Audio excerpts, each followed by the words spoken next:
എല്ലാവർക്കും നമസ്കാരം.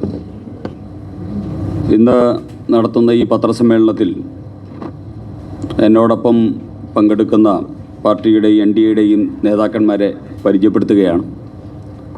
ബഹുമാനിയായിട്ടുള്ള ശ്രീ ആർ ശ്രീലേഖ അവർകൾ, BJPയുടെ സംസ്ഥാന ഉപാധ്യക്ഷ, ശാസ്തമംഗലത്തെ NDAയുടെ സ്ഥാനാർത്ഥി. അതോടൊപ്പം തന്നെ പാർട്ടിയുടെ തിരുവനന്തപുരം സിറ്റി ജില്ലാ പ്രസിഡന്റ് ശ്രീ കരമന ജയൻ, ശിവസേനയുടെ സംസ്ഥാന അധ്യക്ഷൻ അഡ്വക്കേറ്റ് പേരൂർക്കട ഹരികുമാർ, BDJSൻ്റെ സംസ്ഥാന ജനറൽ സെക്രട്ടറി ശ്രീ നെടുമങ്ങാട് രാജേഷ്, KKCയുടെ സംസ്ഥാന ജനറൽ സെക്രട്ടറി ശ്രീമതി റീജ വിനോദ് എന്നിവരാണ് ഈ പത്രസമ്മേളനത്തിൽ പങ്കെടുക്കുന്ന NDAയുടെ നേതാക്കന്മാർ.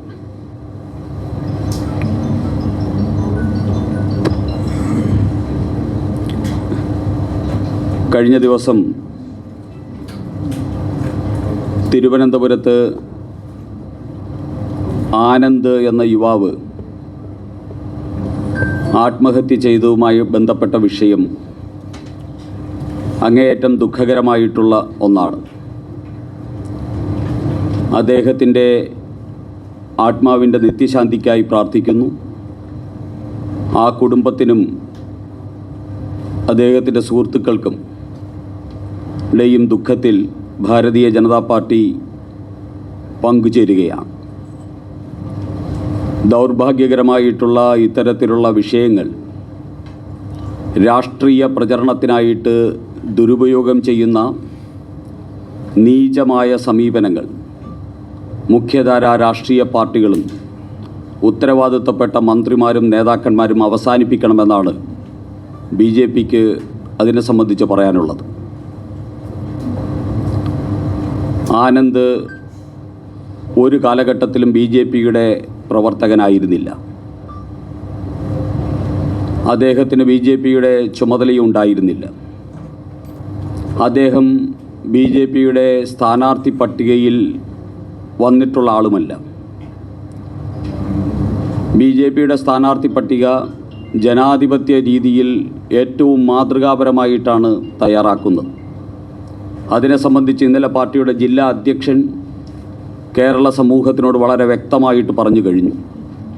ഞങ്ങൾ താഴെ തലത്തിൽ, വാർഡ് തലത്തിൽ ഞങ്ങളുടെ പ്രവർത്തകർ ഒരുമിച്ചിരുന്ന് തയ്യാറാക്കുന്ന ലിസ്റ്റാണ് മണ്ഡലം തലത്തിലുള്ള സ്ക്രൂട്ടിനിക്ക് ശേഷം, ജില്ലാതലത്തിലുള്ള വിലയിരുത്തലിന് ശേഷം സംസ്ഥാന അധ്യക്ഷൻ്റെ അനുവാദത്തോടു കൂടി പ്രഖ്യാപിക്കുന്നത്. ഇത്രയും ജനാധിപത്യപരമായിട്ടുള്ള ഒരു പ്രക്രിയ BJPയിലല്ലാതെ മറ്റൊരു രാഷ്ട്രീയ പാർട്ടിയിലും നടക്കുന്നില്ല എന്ന് BJPക്ക് അഭിമാനത്തോട് പറയാൻ സാധിക്കും. അത്തരത്തിലുള്ള ഒരു പ്രക്രിയയിലും ആ യുവാവിൻ്റെ പേര് വന്നിട്ടില്ല. അങ്ങനെ വരാനുള്ള ഒരു സാഹചര്യവും അദ്ദേഹം BJP പ്രവർത്തകനെന്ന നിലയിലോ നേതാവെന്ന നിലയിലോ അദ്ദേഹത്തിൻ്റെ പേര് വരാവുന്ന ഒരു സാഹചര്യവും നിലവിലുണ്ടായിരുന്നില്ല. മാത്രമല്ല, അദ്ദേഹം ശിവസേന എന്ന് പറയുന്ന ഉദ്ധവ് താക്കറെയുടെ ശിവസേനയിൽ, അതായത് ഇന്ത്യ മുന്നണിയോടൊപ്പം പിണറായി വിജയൻ്റെ മാർക്സിസ്റ്റ് പാർട്ടിയുടെയും VD സതീശൻ്റെ കോൺഗ്രസിൻ്റെ, ശിവൻകുട്ടിയുടെ CPMൻ്റെയും K മുരളീധരൻ്റെ കോൺഗ്രസിനോടൊപ്പം നിൽക്കുന്ന ശിവസേനയുടെ ഉദ്ധവ് താക്കറെയുടെ അംഗത്വമെടുത്ത് സ്വീകരണം ഏറ്റുവാങ്ങി അതിൻ്റെ സ്ഥാനാർത്ഥിയാകാൻ തീരുമാനിച്ച് അതിൻ്റെ ഇലക്ഷൻ കൺവെൻഷനും ഓഫീസ് ഉദ്ഘാടനവും ഉൾപ്പെടെയുള്ളത് തീരുമാനിച്ചു എന്നും പത്രമാധ്യമങ്ങളിലൂടെ വന്ന വിവരമാണ്.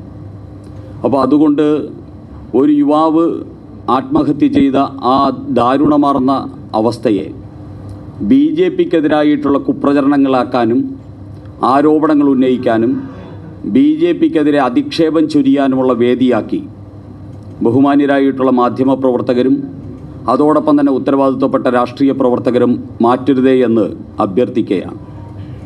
BJP കേവലമായിട്ടുള്ള രാഷ്ട്രീയവും ഇത്തരത്തിലുള്ള വിവാദങ്ങളുമല്ല തിരുവനന്തപുരത്തും കേരളത്തിലും പറയുന്നത്. BJP പറയുന്നത് വികസിത അനന്തപുരിയെക്കുറിച്ചാണ്, വികസിത കേരളത്തെക്കുറിച്ചാണ്.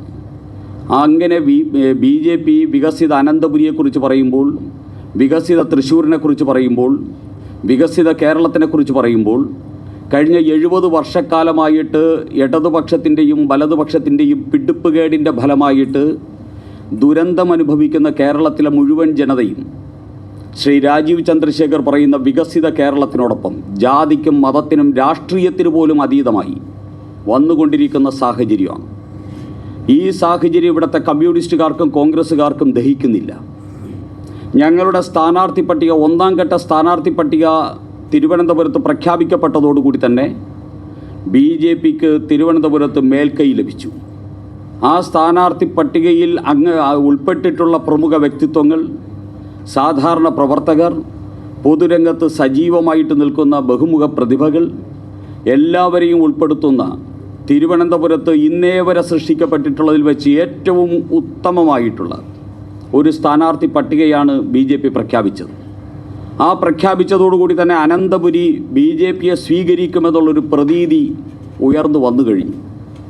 അതിൽ നിന്നുള്ള അങ്കലാപ്പാണ് കെ മുരളീധരനും അതോടൊപ്പം തന്നെ മന്ത്രി ശിവൻകുട്ടിയുമൊക്കെ BJPക്കെതിരെ കെട്ടുകഥകൾ ഉണ്ടാക്കാനും അധിക്ഷേപ വാക്കുകൾ ചൊരിയാനും കാരണമാകുന്നത്. അതിൽ നിന്നുള്ള വിഭ്രാന്തിയാണ് എന്ന് പറയാൻ BJP ആഗ്രഹിക്കുകയാണ്. ഇവിടെ ശ്രീ കെ മുരളീധരൻ വളരെ നികൃഷ്ടമായ ഭാഷയിലാണ് BJPയുടെ സംസ്ഥാന അധ്യക്ഷൻ ശ്രീ രാജീവ് ചന്ദ്രശേഖറിനെ അധിക്ഷേപിക്കാൻ ശ്രമിക്കുന്നത്. കെ മുരളീധരനോട് ഞാൻ പറയുന്നു, കെ മുരളീധരനും അദ്ദേഹത്തിൻ്റെ ശിങ്കിടിയായിട്ടുള്ള ഇവിടെ ഒരു വാർഡിൽ ജയിക്കാൻ വേണ്ടി വാർഡിൽ മത്സരിച്ച് ദയനീയമായ തോൽവിക്ക് വേണ്ടി കാത്തിരിക്കുന്നൊരു യുവ നേതാവുമുണ്ട്. ഈ രണ്ട് നേതാക്കന്മാരോടും BJP പറയുന്നു, രാജീവ് ചന്ദ്രശേഖർ അച്ഛന്മാരുടെ തണലിൽ രാഷ്ട്രീയ നേതാവായിട്ടുള്ള വ്യക്തിയല്ല. രാജീവ് ചന്ദ്രശേഖർ കേരള രാഷ്ട്രീയത്തിലേക്ക് വന്നത് കിങ്ങിണിക്കുട്ടനായിട്ടല്ല. രാജീവ് ചന്ദ്രശേഖർ കേരള രാഷ്ട്രീയത്തിലേക്ക് വന്നത് ലോകം മുഴുവൻ അറിയപ്പെടുന്ന ഒരു ടെക്നോക്രാറ്റ് എന്ന പ്രശസ്തിയോടുകൂടിയാണ്. രാജീവ് ചന്ദ്രശേഖർ കേരള രാഷ്ട്രീയത്തിലേക്ക് വന്നത് 18 വർഷം ഇന്ത്യയുടെ രാജ്യസഭയിൽ സ്തുത്യർഹമായിട്ടുള്ള നിലയിൽ ഒരു ഉത്തമനായിട്ടുള്ള പാർലമെൻറ്റേറിയൻ എന്ന നിലയിൽ പ്രവർത്തിച്ച് ഖ്യാതി നേടിയ ശേഷമാണ്. രാജീവ് ചന്ദ്രശേഖർ കേരള രാഷ്ട്രീയത്തിലേക്ക് വന്നത് 4 വർഷത്തോളം നരേന്ദ്രമോദി സർക്കാരിൽ അഭിമാനകരമായിട്ടുള്ള ഉത്തരവാദിത്വങ്ങൾ വഹിച്ചിട്ടാണ്. അങ്ങനെ വന്ന രാജീവ് ചന്ദ്രശേഖരുമായിട്ട് തുലനം ചെയ്യാൻ കെ മുരളീധരൻ ആയിട്ടില്ല.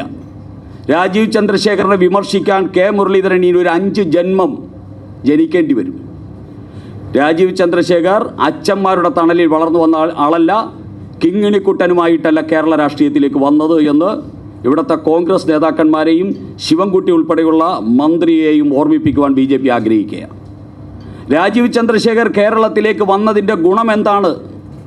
BJPയുടെ പ്രവർത്തകർക്ക് അതുകൊണ്ടുണ്ടാകുന്ന ഗുണമെന്താണ്? BJP കേരള രാഷ്ട്രീയത്തിൽ ഉണ്ടാക്കാൻ പോകുന്ന മാറ്റം എന്താണ് എന്ന് കെ മുരളീധരനും ശിവൻകുട്ടിക്കും അറിയാൻ ഇനി ഒരു 30 ദിവസം കൂടി കാത്തിരുന്നാൽ മതി. ഒരു 30 ദിവസം കൂടി കാത്തിരുന്നാൽ മതി. ഈ കേരള രാഷ്ട്രീയത്തിൽ രാജീവ് ചന്ദ്രശേഖർ ഉണ്ടാക്കുന്ന മാറ്റം നേരിട്ട് അനുഭവിച്ചറിയാൻ സാധിക്കും. അതിനുവേണ്ടിയുള്ള സാവകാശം മാത്രം കെ മുരളീധരനും ശിവൻകുട്ടിയും മന്ത്രി ശിവൻകുട്ടിയും കാണിച്ചാൽ മതി എന്നാണ് BJPക്ക് പറയാനുള്ളത്. ഇവിടെ മരണപ്പെട്ടവരുടെ ശവശരീരം വച്ചിട്ട് രാഷ്ട്രീയം കളിക്കുന്ന ഇവിടുത്തെ കോൺഗ്രസ് നേതാക്കന്മാരോട് ഞങ്ങൾക്ക് ചോദിക്കാനുള്ളത്, ശ്രീ കെ മുരളീധരനോട് ഞങ്ങൾക്ക് ചോദിക്കാനുള്ളത്, നിങ്ങളുടെ IC ബാലകൃഷ്ണൻ എന്ന് പറയുന്ന MLA ഇന്ന് പ്രതിക്കൂട്ടിലാണ്. ഏത് കേസിലാണ് പ്രതിക്കൂട്ടിലായിരിക്കുന്ന മിസ്റ്റർ മുരളീധരൻ? നിങ്ങളുടെ IC ബാലകൃഷ്ണൻ MLA ഏത് കേസിലാണ് പ്രതിക്കൂട്ടിലായിരിക്കുന്നത്? MN വിജയൻ എന്ന് പറയുന്ന വയനാട്ടിലെ DCC ട്രഷറർ, അദ്ദേഹവും അദ്ദേഹത്തിൻ്റെ മകനായിട്ടുള്ള 38കാരൻ ജിജേഷും ആ ജിജേഷിൻ്റെ ഭാര്യയും 3 പേരാണ് ആത്മഹത്യ ചെയ്യാൻ ശ്രമിച്ചത്. അതിൽ MN വിജയൻ അതോടൊപ്പം തന്നെ ജിജേഷും ആത്മഹത്യ ചെയ്ത് വിഷം കഴിച്ചു മരിച്ചു. ഇതിന് ഉത്തരവാദി കെ മുരളീധരൻ ഉൾപ്പെടെയുള്ള കോൺഗ്രസ് നേതാക്കന്മാരല്ലേ? സാമ്പത്തിക തട്ടിപ്പും അപഹരണവും അവരെ അപമാനിക്കാൻ ശ്രമിച്ചത് കൊണ്ടല്ലേ നിങ്ങളുടെ DCC ട്രഷറർ ഉൾപ്പെടെയുള്ളവർ ആത്മഹത്യ ചെയ്തത്? ഇതിനെക്കുറിച്ച് കെ മുരളീധരൻ എന്താ പറയാനുള്ളത്? ഈ കേരളം കേൾക്കാൻ ആഗ്രഹിക്കുകയാണ്. കെ മുരളീധരൻ അതിനെക്കുറിച്ച് എന്താ പറയാനുള്ളത്? തീർന്നില്ലല്ലോ.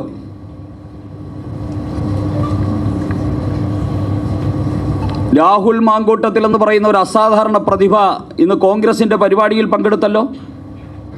രാഹുൽ മാങ്കൂട്ടത്തിൽ ഒരു MP-യുടെ മകളെ അപമാനിച്ച് പീഡിപ്പിച്ച കോൺഗ്രസ് നേതാവ്, മന്ത്രിമാരുടെയും കോൺഗ്രസ് നേതാക്കന്മാരുടെയും ഭാര്യമാരെയും മക്കളെയും പെൺമക്കളെയും കേരളത്തിൽ ഓടി നടന്ന് അപമാനിച്ചു കൊണ്ടിരിക്കുന്ന നികൃഷ്ടനായിട്ടുള്ള ഒരു വ്യക്തി MLA ആണ്. അയാളെ കൊണ്ട് MLA സ്ഥാനം രാജിവെപ്പിക്കാനുള്ള ചങ്കൂറ്റം ഈ K മുരളീധരനോ KPCCക്കോ ഉണ്ടായില്ലല്ലോ. അയാളെ ഇന്നും കോൺഗ്രസ് വേദികളിൽ ചുമന്നുകൊണ്ട് നടക്കുകയില്ലേ ഈ നാണം കെട്ട കോൺഗ്രസ്? എന്നിട്ടാണോ BJPയെ വിമർശിക്കാനായിട്ട് ഈ കോൺഗ്രസ് നേതാക്കന്മാർ വന്നുകൊണ്ടിരിക്കുന്നത്? ഇവർക്ക് എന്താണ് ധാർമ്മികമായ അധികാരം BJPയെ വിമർശിക്കാൻ? നിലമ്പൂരിലെ കോൺഗ്രസ് ഓഫീസിൽ ഒരു പാവപ്പെട്ട സ്ത്രീയെ കൊന്ന് ചാക്കി കെട്ടിവെച്ചത് K മുരളീധരൻ മറന്നുപോയോ? ഒരു കോൺഗ്രസ് വനിതാ നേതാവിനെ കൊന്ന് ചാക്കിൽ കെട്ടിവെച്ചത് K മുരളീധരൻ മറന്നോ? ഇങ്ങനെ ചാരിത്ര്യ പ്രസംഗം നടത്തരുതേ മുരളീധര, പലതും വിളിച്ചു പറയേണ്ടി വരും. KPCC കോൺഗ്രസിനെ വഞ്ചിച്ച് DIC ഉണ്ടാക്കുന്ന സമയത്ത് നിങ്ങളുടെ നേതാക്കന്മാർ KPCC ഓഫീസിൽ നടക്കുന്നത് അനാശാസ്യമാണ് എന്ന് പറഞ്ഞ നേതാവിൻ്റെ പേരും K മുരളീധരനും ഉണ്ണിത്താനും ഒക്കെയാണ്. അവിടെ വച്ചിരിക്കുന്ന ബക്കറ്റും വെള്ളത്തിനും എന്തൊക്കെ പരിപ്രേക്ഷ്യമാണ്, KPCC ഓഫീസിൽ വച്ചിരിക്കുന്ന ബക്കറ്റിനും വെള്ളത്തിനും എന്ത് പരിപ്രേക്ഷ്യമാണ് നിങ്ങളുടെ അന്നത്തെ നിങ്ങൾ നൽകിയത്? നാണമുണ്ടോ നിങ്ങൾക്ക് BJP വിമർശിക്കാൻ? സ്വന്തം പാർട്ടിക്കാരെ കുരുതി കൊടുക്കുന്ന, സ്വന്തം പാർട്ടിക്കാരെ കൊലയ്ക്ക് കൊടുക്കുന്ന, സ്വന്തം പാർട്ടി ഓഫീസ് വ്യഭിചാര കേന്ദ്രമാണ്, KPCC ഓഫീസ് വ്യഭിചാര കേന്ദ്രമാണെന്ന് പറയുന്ന ഈ നേതാക്കന്മാരാണോ BJPയെ വിമർശിക്കാൻ വരുന്നത്? അതുകൊണ്ട് ഞങ്ങളെ വിമർശിക്കാൻ വന്നാൽ ഞങ്ങൾക്ക് പലതും പറയേണ്ടി വരുമെന്ന് K മുരളീധരനോടും KPCCയോടും CPMനെയും ഓർമ്മിപ്പിക്കാൻ BJP ആഗ്രഹിക്കുകയാണ്. ഇനി കമ്മ്യൂണിസ്റ്റുകാർക്കോ 51 വെട്ടുവെട്ടി സ്വന്തം സഖാവിനെ കൊന്നപ്പോൾ ഈ കമ്മ്യൂണിസ്റ്റുകാരുടെ എന്ത് ന്യായമാണ് പറയാനുണ്ടായിരുന്നത്? മാഷാ അല്ലാ എന്ന് എഴുതി വെച്ച സ്റ്റിക്കർ ഒട്ടിച്ച കാറ് വിട്ടല്ലേ കൊന്നത് TP ചന്ദ്രശേഖരനെ? പിണറായി വിജയനേക്കാളും കരുത്തുറ്റ സഖാവല്ലായിരുന്നോ TP ചന്ദ്രശേഖർ? അദ്ദേഹത്തിനെ കൊന്നില്ലേ നിങ്ങൾ? സ്വന്തം സഖാവല്ലേ? BJPക്കാരും RSS പ്രവർത്തകരും അങ്ങനെ ഏതെങ്കിലും സഹപ്രവർത്തകർക്കെതിരെ ഇത്തരത്തിൽ നീങ്ങിയതായിട്ട് നിങ്ങൾ കേരള ചരിത്രത്തിൽ എന്തെങ്കിലും കാണിക്കാൻ നിങ്ങൾക്ക് സാധിക്കുമോ? ഇന്ത്യയിൽ എന്തെങ്കിലും കാണിക്കാൻ സാധിക്കുമോ? പത്തനംതിട്ടയിലെ അടൂരിൽ DYFI നേതാവ് സഖാവ് ജോയൽ എങ്ങനെയാണ് മരിച്ചത്? സഖാക്കന്മാരെ ശിവൻകുട്ടിയോടാ ചോദിക്കും, മന്ത്രി ശിവൻകുട്ടിയോടാ ചോദിക്കുന്നത്. DYFI നേതാവിനെ കൊടും കൊലപാതകമല്ലേ നടത്തിയത്? പോലീസിനെ കൊണ്ട് കള്ളക്കേസിൽ കുടുക്കി മർദ്ദിപ്പിച്ച് കൊലപ്പെടുത്തിയതല്ലേ DYFI നേതാവിനെ? ആ ശിവൻകുട്ടിയാണോ BJPയുമായിട്ട് നേരിട്ട് ബന്ധമില്ലാത്ത ഒരാൾ ആത്മഹത്യ ചെയ്ത സമയത്ത് ഷോ കാണിക്കുന്നത്? അതിനെ രാഷ്ട്രീയമായിട്ട് നീചമായിട്ട് മുതലെടുക്കാൻ ശ്രമിക്കുന്ന മന്ത്രി ശിവൻകുട്ടി ഇതിനുത്തരം പറയണ്ടേ?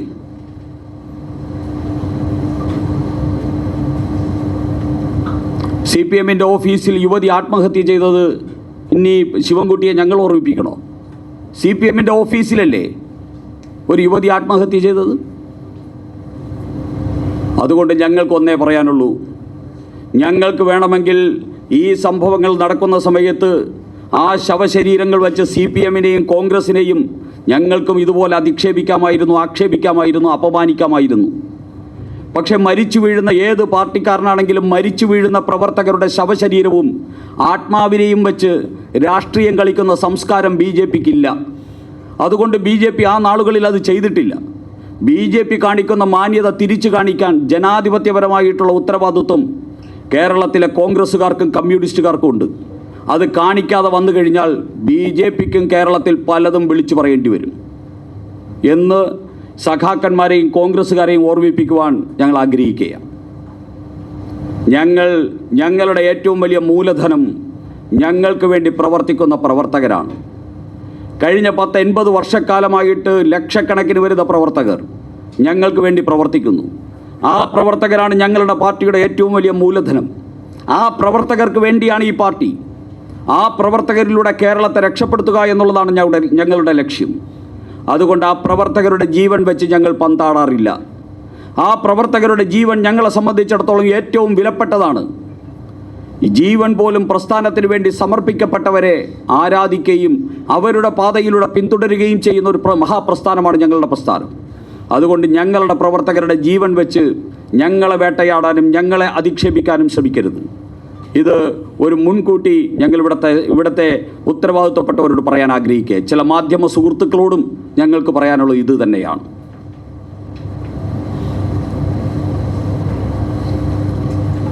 ഞങ്ങളുടെ ഈ പത്രസമ്മേളനത്തിനോടൊപ്പം തന്നെ ഞങ്ങൾ കഴിഞ്ഞ ദിവസം പ്രഖ്യാപിച്ച 100 വാർഡുകളുടെ സ്ഥാനാർത്ഥികളെ പ്രഖ്യാപിച്ചിരുന്നു. അതിൽ ഒരു വാർഡ് KKCയുടെ സ്ഥാനാർത്ഥിയെ പ്രഖ്യാപിക്കുമെന്ന് പറഞ്ഞിരുന്നു. 3 വാർഡുകൾ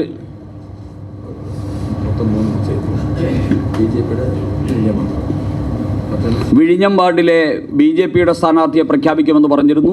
അതോടൊപ്പം തന്നെ ശിവസേനയുടെ സ്ഥാനാർത്ഥികളെയും പ്രഖ്യാപിക്കുമെന്ന് പറഞ്ഞിരുന്നു. ആ പ്രഖ്യാപനവും കൂടി ഈ പത്രസമ്മേളനത്തിൽ തന്നെ നടത്തുകയാണ്.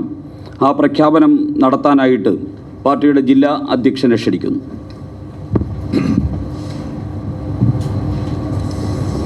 തൊണ്ണൂറ്റഞ്ച് വാർഡുകളിലാണ് BJP സ്ഥാനാർത്ഥികളെ പ്രഖ്യാപിച്ചിട്ടുള്ളത്. വിഴിഞ്ഞം ആണ് 96.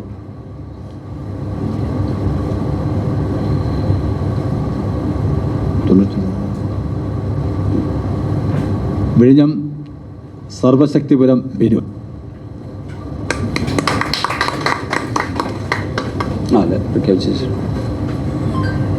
ശിവസേനയ്ക്ക് ഒരു സീറ്റ് കിണവൂരാണ്. വട്ടിയൂർക്കാവ് നിയോജക മണ്ഡലത്തിലെ കിണവൂരിലെ മണികണ്ഠൻ S.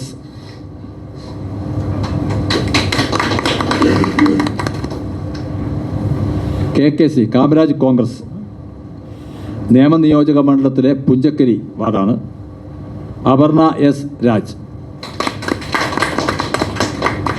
101 വാർഡുകളിലും സ്ഥാനാർത്ഥി പ്രഖ്യാപനം NDA പൂർത്തീകരിച്ചിരിക്കുകയാണ്.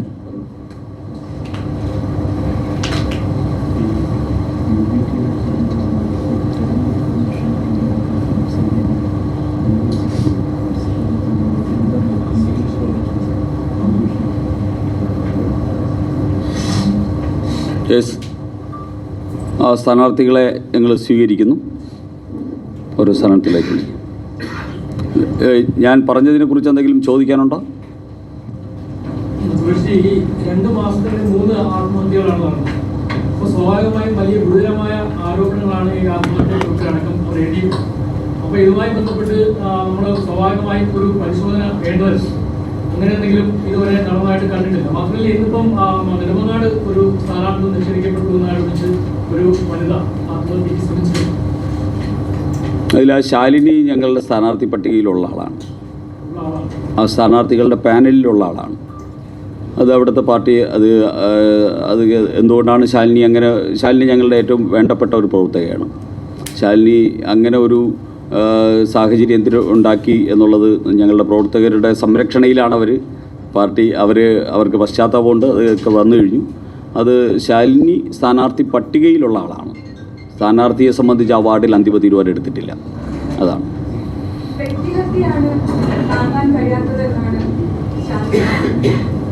അങ്ങനെ എന്തെങ്കിലും ഫീൽ ചെയ്തിട്ടുണ്ടാവും. ഞങ്ങളത് പരിശോധിച്ചുകൊണ്ടിരിക്കുകയാണ്. ശാലിനി ഞങ്ങൾക്ക് ഏറ്റവും വേണ്ടപ്പെട്ട ഒരു പാർട്ടി പ്രവർത്തകയാണ്. വർഷങ്ങളായിട്ട് പാർട്ടിയിൽ പ്രവർത്തിക്കുന്ന വളരെ നല്ലൊരു വനിതയാണ്. മഹിളാ മോർച്ചയുടെ മണ്ഡലം പ്രസിഡൻ്റായിരുന്നു. മഹിളാ മോർച്ചയുടെ ജില്ലാതല ചുമതലയുണ്ടായിരുന്നു. വളരെ സജീവവും സക്രിയവുമായിട്ട് ആ വാർഡിൽ നിരവധി വോട്ടർ പട്ടികയിൽ പേര് ചേർത്ത ആളാണ്. അങ്ങനെ പാർട്ടിക്ക് ഏറ്റവും വേണ്ടപ്പെട്ട ഒരു വനിതാ പ്രവർത്തകയാണ് ശാലിനി.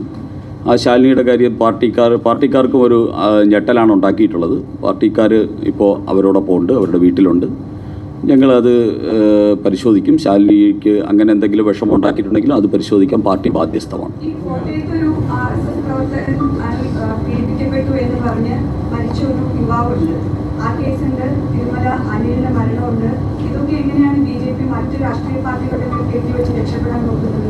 മറ്റ് രാഷ്ട്രീയ പാർട്ടിയിൽ കയറ്റിവെക്കാൻ ഞങ്ങൾ ശ്രമിച്ചില്ലല്ലോ. ഇല്ലില്ല. അല്ല, അത് രാജീവ് ചന്ദ്രശേഖരനെ വ്യക്തിപരമായിട്ട് ഇത്രയും വലിയൊരു മനുഷ്യൻ കേരളത്തിൻ്റെ വികസിത കേരളം എന്നുള്ള മുദ്രാവാക്യം വെച്ച് ഈ കേരളത്തിലെ പൊതുസമൂഹത്തിനിടയിൽ ഇത്രയും വലിയ അംഗീകാരം നേടിയ ഒരു മനുഷ്യനെ അധിക്ഷേപിക്കാൻ ഒരു രാഷ്ട്രീയ നേതാവ് ശ്രമിച്ചാൽ അത് തിരിച്ചു പറയാനുള്ള ചങ്കൂറ്റം പാർട്ടി BJP കേരളത്തിനുണ്ട്.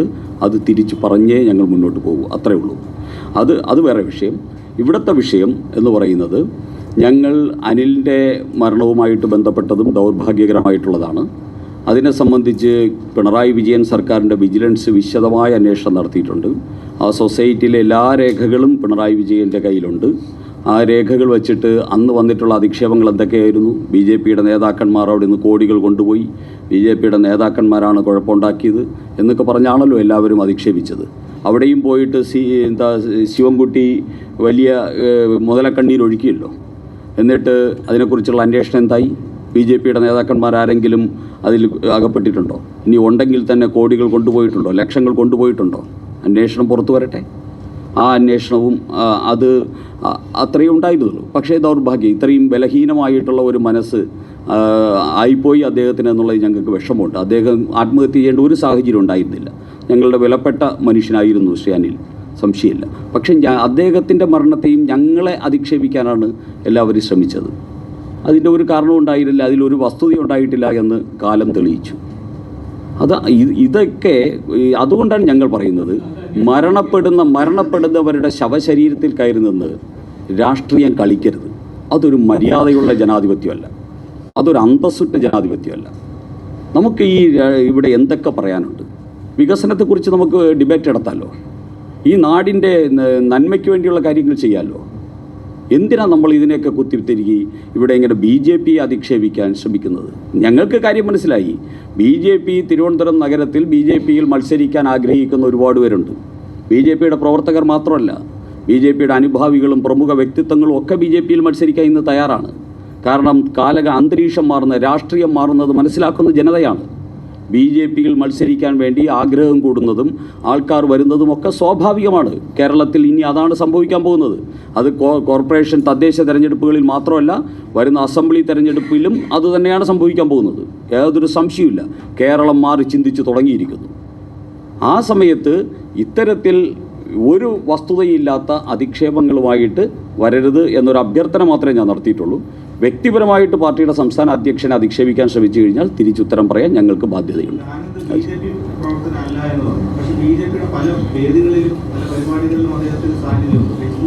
BJPയുടെ ചുമതലപ്പെട്ട പ്രവർത്തകരല്ല. അദ്ദേഹം അവസാനം ഇന്ത്യ മുന്നണിയോടൊപ്പമുള്ള ശിവസേനയിലാണ് ചേർത്തിരിക്കുന്നത്. അതായത്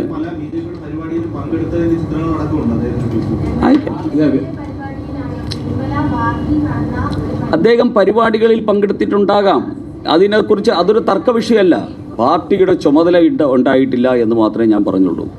അദ്ദേഹം പരിപാടിയിൽ പങ്കെടുത്തിട്ടുണ്ടാകാം, അതൊരു തർക്ക വിഷയമല്ല. പങ്കെടുത്തിട്ടുണ്ടെങ്കിൽ ഉണ്ട്, അതൊരു തർക്ക വിഷയമല്ല. പക്ഷേ പാർട്ടിയുടെ ചുമതലക്കാരനോ പാർട്ടിയുടെ ഒരു സ്ഥാനാർത്ഥി പാനലിൽ പ്രവർത്തകനായിട്ട് ഞങ്ങളുടെ മുമ്പിലൊന്നും വന്നിട്ടില്ല. അദ്ദേഹം പരിപാടി പങ്കെടുത്ത ഫേസ്ബുക്കിൽ പോസ്റ്റ് ഉണ്ടെന്ന് നിങ്ങൾ പറയുന്നു, അതേ ഞങ്ങൾക്കും അറിയാവൂ. അത്രേ അറിയാവൂ. അറിയില്ല. BJPയുടെ ഞാൻ പറഞ്ഞൊരു കാര്യം, BJPയുടെ പ്രവർത്തകനായിട്ട് ആനന്ദ് പ്രവർത്തിച്ചിട്ടില്ല. RSSൻ്റെ പ്രവർത്തകനായിരുന്നു. കഴിഞ്ഞ 7-8 വർഷമായിട്ട് അദ്ദേഹം സജീവ പ്രവർത്തനം സംഘത്തിലുമില്ല. അത് ഉറപ്പാണ്. ഇത് വെറുതെ ഒരു ആത്മഹത്യ ചെയ്തതുകൊണ്ട് കള്ളം പറയുന്നതല്ല, സത്യമാണ് പറഞ്ഞത്. സ്ഥാനാർത്ഥി ലിസ്റ്റിൽ വന്നിട്ടുള്ളത്, തൃക്കണ്ണാരം വാർഡിൽ വന്നിട്ടുള്ളത് ശ്രീജിത്ത്, ഇപ്പോഴത്തെ കൗൺസിലറായിട്ടുള്ള ജയലക്ഷ്മി, ഇപ്പോൾ സ്ഥാനാർത്ഥിയായിട്ടുള്ള വിനോദ് കുമാർ, 3 പേരെ വന്നിട്ടുള്ളൂ.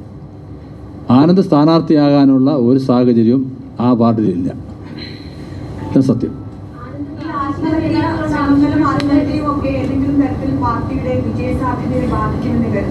ഒരിക്കലുമില്ല. ഇത് നീതിപൂർവമല്ല എന്നും BJPയുടെ വിജയസാധ്യതകളെ BJPയുടെ വിജയസാധ്യതകളെ തടുക്കാൻ സാധിക്കുമോ എന്ന് ചിന്തിക്കുന്ന ചില കുത്സിത ശ്രമങ്ങളുടെ ഭാഗമാണെന്ന് മനസ്സിലാക്കാനുള്ള വിവേകമൊക്കെ തിരുവനന്തപുരത്തെ നഗരത്തിലെ ജനതയ്ക്കുണ്ട്, കേരളത്തിലെ ജനങ്ങൾക്കുണ്ട്. അതുകൊണ്ട് തന്നെയാണ് ഞങ്ങൾ തികഞ്ഞ ആത്മവിശ്വാസം. കാരണം ഞങ്ങൾക്കൊന്നും ഒളിച്ചു വയ്ക്കാനില്ലല്ലോ, ഞങ്ങളൊന്നും ഒളിച്ചു വയ്ക്കുന്നില്ലല്ലോ, ഞങ്ങൾ ഒരു കളവും പറയുന്നില്ലല്ലോ. ഞങ്ങൾ സത്യമായിട്ടല്ലേ കേരള ജനതയുടെ മുമ്പിൽ പറയുന്നത്. ഞങ്ങൾ നേരിൻ്റെ മാർഗത്തിലാണ് മുന്നോട്ട് പോകാൻ ഉദ്ദേശിക്കുന്നത്. ഞങ്ങൾക്ക് ഒരു ഒളിച്ചുവെപ്പുമില്ല. ഓക്കെ,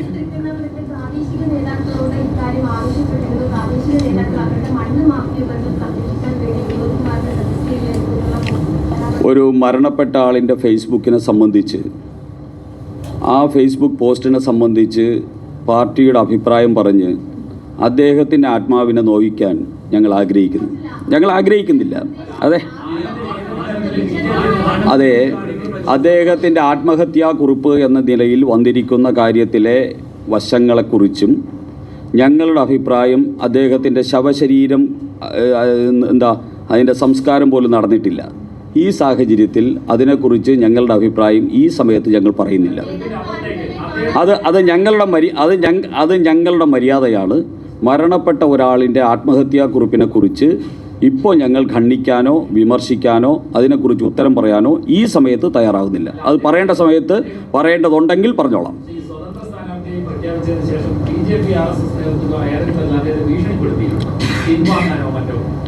ഇടതുപക്ഷത്തിൻ്റെ ഇടതുപക്ഷവും വലതുപക്ഷത്തിൻ്റെയും ND മുന്നണിയുടെ സ്വതന്ത്ര സ്ഥാനാർത്ഥിയായിട്ട് അദ്ദേഹം വരുന്നതിന് ഞങ്ങൾക്ക് എന്ത് എതിർപ്പാണ്? ശിവസേന ഉദ്ധവ് താക്കറെയിലല്ലേ അദ്ദേഹം അംഗത്വം എടുത്തത്. അത് പിണറായി വിജയനോടൊപ്പം VD സതീശനോടൊപ്പം നിൽക്കുന്ന ശിവസേനയല്ലേ. അത് അവരോട് ചോദിക്കുക. അവിടെ ND മുന്നണിക്ക് 3 സ്ഥാനാർത്ഥി എങ്ങനെയെന്ന് അവരോട് ചോദിക്കുക. ഞങ്ങളോടെന്തിനാ ചോദിക്കുന്നത്? അല്ല, അദ്ദേഹത്തിൻ്റെ അതിനെ സംബന്ധിച്ച് ഇപ്പോൾ ഞങ്ങൾ ഉത്തരം പറയുന്നില്ല. കാരണം അല്ല, വരട്ടെ.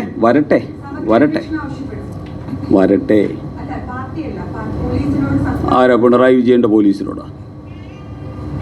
ഞങ്ങളോ? അതൊരു വലിയ തമാശയല്ലേ.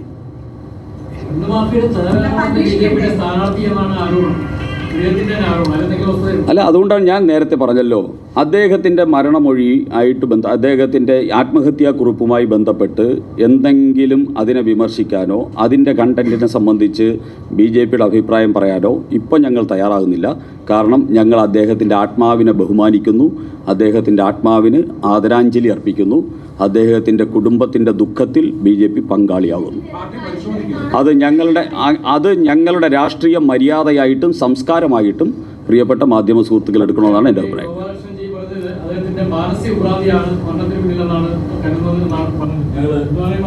ഞങ്ങളുടെ സ്ഥാനാർത്ഥികളെ സ്വീകരിച്ചോട്ടെ എല്ലാവരുടെയും അനുഭവത്തോടു കൂടി.